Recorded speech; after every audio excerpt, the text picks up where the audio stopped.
This recording is from the British Council.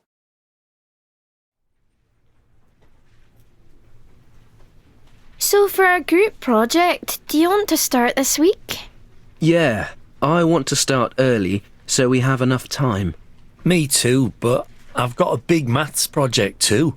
How about we meet first to plan what we're going to do? Just for an hour. Good idea, Cara. When are you free? I can always do mornings before 10. Robert, I'm sleeping before 10. Okay, so when are you two free?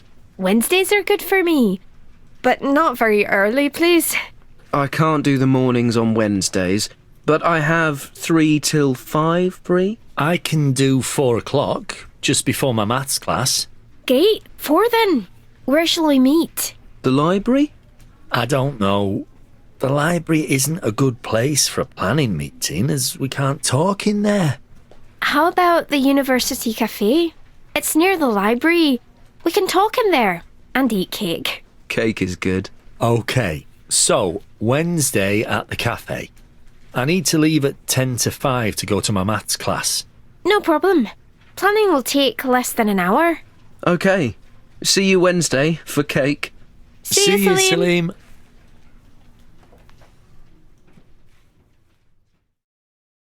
This recording is from the British Council. To find more activities to practice your English, visit www.britishcouncil.org/learn English.